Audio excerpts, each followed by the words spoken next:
The ancient Minoans. It's 2000 BC on the Greek island of Crete, and they're building Europe's first advanced, powerful, beautiful civilization. But with a monster bull locked underground, they've got problems. This is ancient history.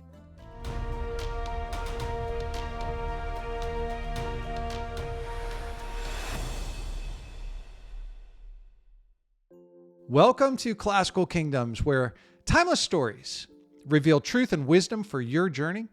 Let's sail to the earliest Greek island, Crete. We'll meet the Minoans, fearless bull-leapers, champion traders, clever record keepers, and they will show us that necessity is the mother of invention. So by the end, you'll see how that angry bull man monster, the Minotaur, may be the reason why other Greeks dominate after this story and not the Minoans. So this is lesson number 22 in your ancient history course. This is core foundational basics. It's some Minoan facts that you really need to know to get the whole story. That includes your story. So in this lesson, you'll discover the earliest island Greeks, the Minoans, and the agonies that they went through to succeed and to survive. So first of all, we need to go meet the palace people. We need to see the palace. It's huge. It's 1,000 rooms, and famous archaeologist Sir Arthur Evans dug it up. Number two, we need to decode the walls. We can look and see beautiful art painted on the walls, painted into the walls. This tells us a lot about this civilization. Number three, track the trade. They were very successful traders, but they tracked it and they helped develop writing systems in the Mediterranean. And number four, we need to investigate the collapse. It'll teach us a lot about other civilizations similar that have struggle and they don't quite survive. What was it about a bull monster man Minotaur that helps explain a civilization like the Minoans who decline? So I have to tell you how excited I was in 2015 for my first visit to Crete. I was just like Sir Arthur Evans, the archaeologist. I was so excited. I was leading a group of kids, some 12-year-olds, some parents. It was an official school trip, and we were coming to the palace, and we knew there's a monster somewhere, in the winding maze of this palace, of this place. So that was our first question. It's like, how do we avoid getting eaten by this Minotaur? Because we know the Minotaur does eat people. But we learn a lot from the archaeologist who dug this place up for us, Sir Arthur Evans. It was about 1900 when he starts revealing some of his amazing discoveries. And so we're seeing, coming up the steps, and we're seeing some of these reconstructed ruins. They put it back together just so we could see what it would have looked like. Now, 4,000 years old, maybe 3,500 years old. So this is old. This is Bronze Age old. And Sir Arthur Evans was excited like we were, looking for evidence about this story of the bull. So he finds coins, and what's on the coins? Take a look. When you see evidence, there's kind of this design and there's this bull, and you start to wonder, what is it about the legend of the bull that might actually be true? So as Sir Arthur Evans is going through the palace, finding more evidence about these legends. This is about King Minos. He named the Minoan people after King Minos. Sir Arthur Evans realized that King Minos might not just be one person. And maybe you've heard legends about King Minos. Maybe you know some of these stories that we are talking about here. But Sir Arthur Evans is digging up evidence and realizes that King Minos might have meant lots of kings throughout time. It was a huge and beautiful palace. These palaces were impressive. They had more than 1,000 rooms. They had winding hallways. They did not have fortress walls, which is an interesting difference from other civilizations building wall systems for defense. But inside this palace, as Sir Arthur Evans is uncovering, he's finding coins, he's finding the clay pots, the pithos. He's finding entire rooms filled with the pithoi that would have stored, what do you think we would fit inside one of these? What is the number one product that really helps Greece become wealthy in these ancient times? And that is olive oil. So Crete is a very successful olive oil agricultural area. And also they can grow grain. You could store oils and grains inside, and also wine. And to see rooms filled with these, in fact, even the design on the pithoi, it struck me when I saw so many of them and how big they were. Do you see what that design is there to help you do? Those hoops are actually for you to loop the hoops with your ropes, because these things are heavy and you're going to load them onto ships and you're going to trade them with places like Egypt. You know that when you studied Egypt, did you talk about olive oil? No. Egypt doesn't grow olive oil, grow olives to make olive oil, and Egypt is very close by. Come up these steps and look at one of the iconic views of the palace, these red inverted columns. There are a lot of resources on Crete. Marble is not one of them. Where oftentimes we see marble columns, here you will not. They are wood. And these are upside down tree trunks, cedar tree trunks. And they're upside down so that they don't sprout and try to become trees again. They would take a single tree trunk and they would turn it upside down so that the large surface that is normally near the root would go up to sustain better the ceiling, and the small surface was down. This palace had indoor plumbing. It had flushing water systems. We see clay pipes that were bringing spring water in. So that's pretty advanced for an early civilization like this. This is incredibly rare, and they have the best, earliest example of indoor plumbing. So with no outer walls for protection, the Minoans relied on a very fast navy. And since you look at their proximity to water, why not have a great navy? Look at their access to cedar lumber. They grow cedar trees, which are the best to make ships. So they rely on a fast navy for protection. No wall system. What could possibly go wrong with that? Well, Sir Arthur Evans was finding layers of civilization going even before 2000 BC, but mainly it was starting to get strong around 2000 BC. At the very bottom layer, he's finding evidence of copper. You know, why copper? Not like raw material copper. They were making their tools out of copper. What do you call that? In an age, in a time period when you make tools out of copper, I'll give you a hint, it's followed by bronze. We saw the development of the civilization where if you mix 10% tin inside your metal, it improves the durability, the strength, everything is so much better, and you have bronze. What do you call an age when you make your tools out of bronze? The Bronze Age. And that's a core beginning age in the 2000, 1000 BC range. The Minoans are a leading civilization from the Bronze Age. Sir Arthur Evans looks for evidence about the bull. He's finding evidence about the double axe. The double axe is actually the name of this palace. Sir Arthur Evans is finding evidence of the double axe. Do you know this palace is actually named the House of the Double Axe? If you see the double axe, the Greek word for that is labyrinthos. Labyrinthos. And the very best, the largest palace is really coming after a period of rebuilding. So after the year 1600, the earliest palace before the Copper Age and into the Bronze Age, we find there was some destruction. It had to be rebuilt. And so this biggest one that we're looking at is the newer, bigger version. So we should have a quick timeline check here. And with this timeline, we can see the Bronze Age, the middle of the Bronze Age, and around 1600 BC, the kind of the late Bronze Age period when the Minoans had fixed up and rebuilt and made this new palace. We know that other civilizations in the area in this timeline are having success. The Mycenaeans are the Greeks to the north, and the Egyptians to the south. The Egyptians are about to start their New Kingdom period, which is their strongest golden age. And these are all trading partners with the Minoan. And you're wondering why the palaces had to get rebuilt after 1600 BC and again after 1450. Well, this island of Crete is right on the ridge, right on the edge of, it's called the Hellenic Arc. It's plate tectonics, it's seismic activity, it's earthquakes, it's volcanoes, it's tsunamis that could come from that.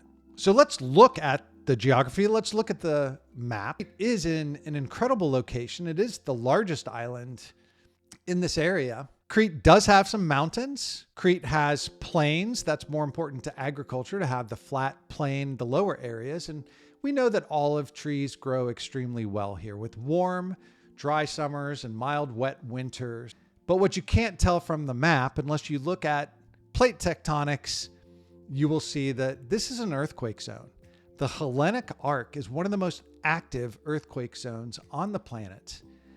And this underground rumbling, this angry rumbling that seems to come quite frequently, it makes the people wonder and tell stories as to why this is happening. Now, Crete has a lot to offer. People are going to put up with the earthquakes, natural harbors. Everybody's close to a natural harbor. Everyone's close to the coastline. And we're only 70 miles north from the most beautiful island of Santorini. But that is a volcano, actually. That island is actually what's left of a volcano that we think might have erupted in the 1400s BC. Might have erupted multiple times. And when volcanoes erupt, they shoot ash, smoke into the sky. They cause rumblings, they cause earthquakes, they cause tsunami. Now, it's worth to note that the geography of Crete with the mountains, we should expect some mineral resources. So copper was abundant, but not tin. So the Minoans need to trade. They have plenty of olive oil, they have copper, but they don't have tin. And during the Bronze Age, it's going to really motivate them to get out, to sail around, to meet their neighbors, to go to Egypt, to go to Cyprus, to go to Anatolia, where we call Turkey, and trade with all of these partners. But let's go inside the palace. Let's look at the walls, because this was really exciting. This was a surprise to me. I had seen the pictures, but when you go on site and you actually get to see kind of how many of them there were and how large they were and how big of a part of the palace these frescoes are.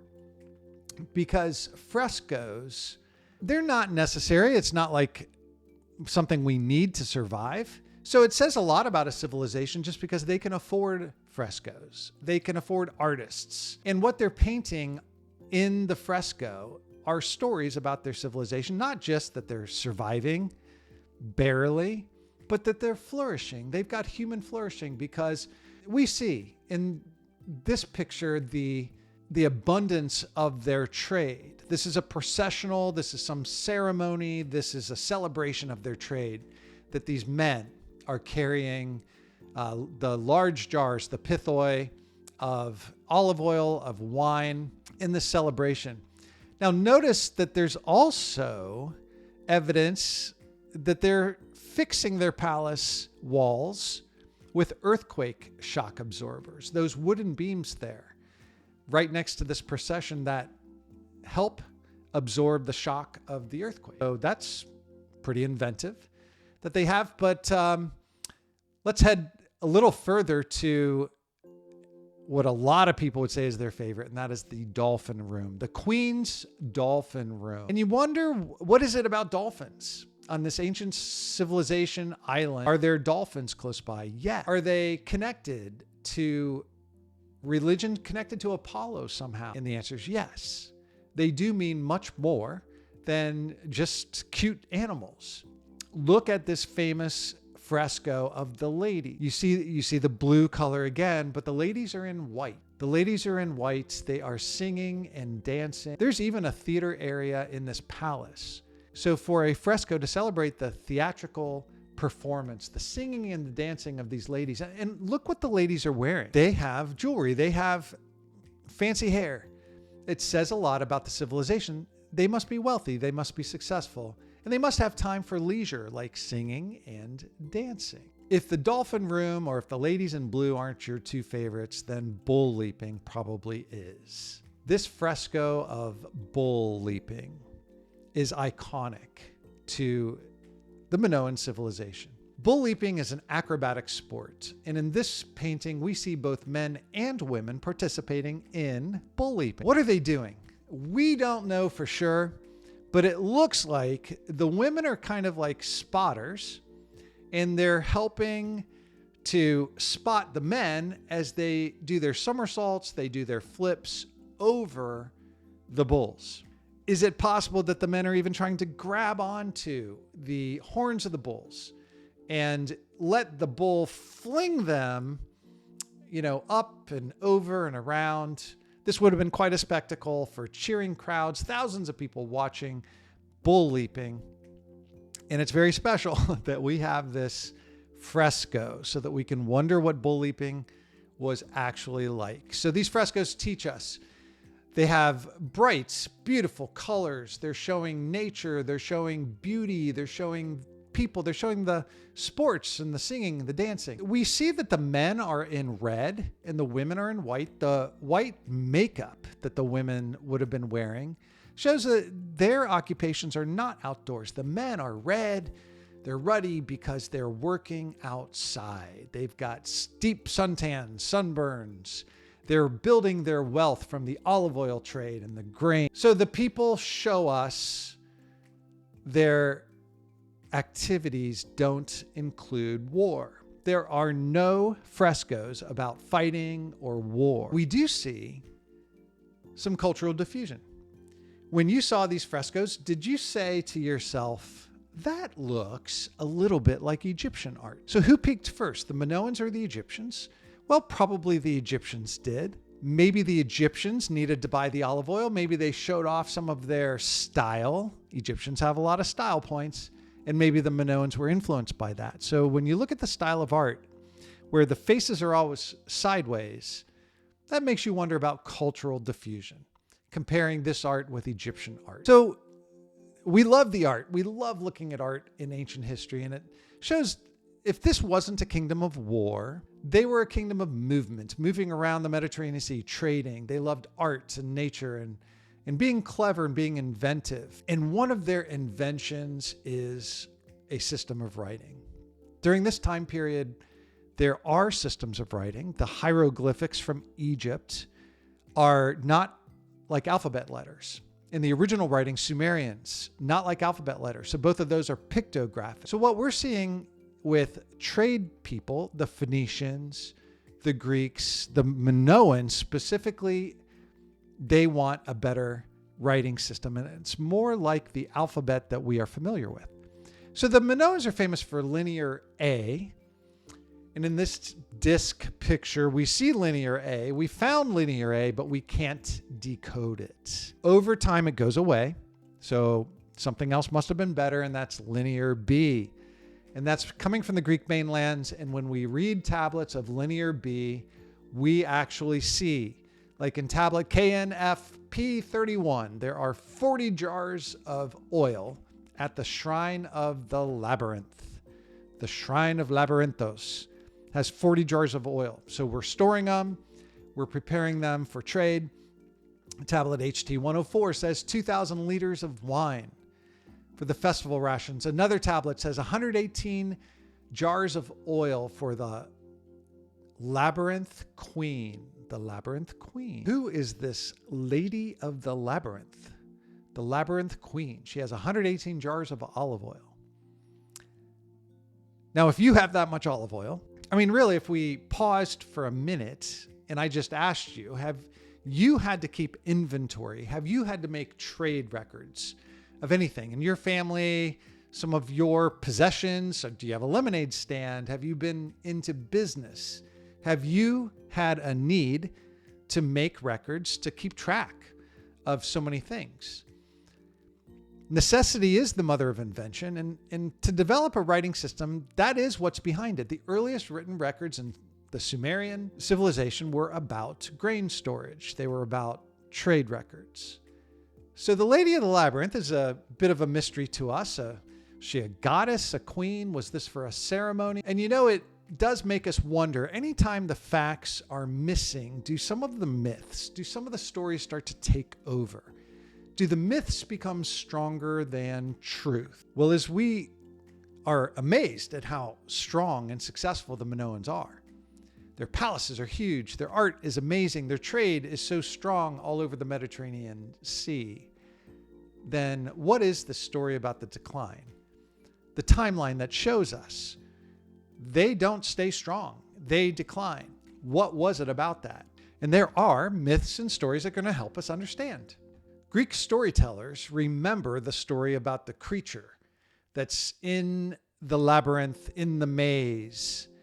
He is half man, half bull.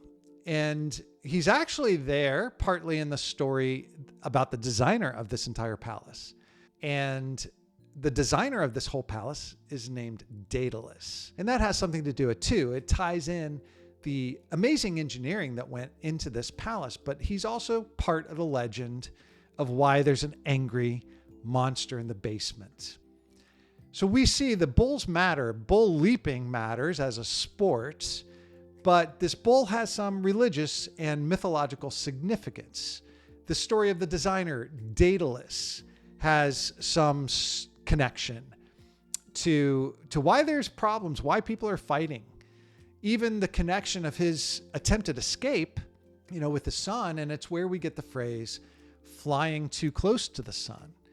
It's with too much pride and hubris, and that's part of the story too. Kind of that lack of virtue and having too much pride, too much hubris, and forgetting the important virtue of prudence. We see prudence throughout the story of the Minoans. The Minoans saw that necessity was the mother of invention, and they were very prudent in the way that they rebuilt their palaces with even better structures. They put the shock absorbers in.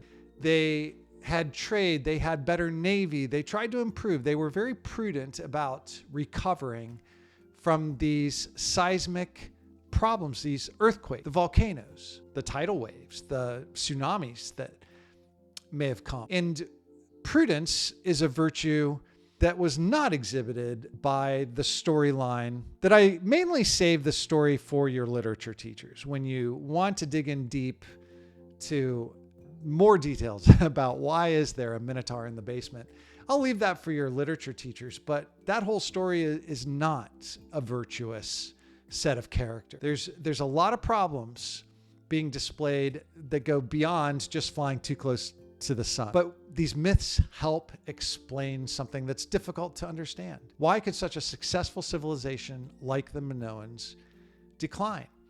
Are the earthquakes really that bad? Do they really weaken and cause so much damage that it was difficult to recover from?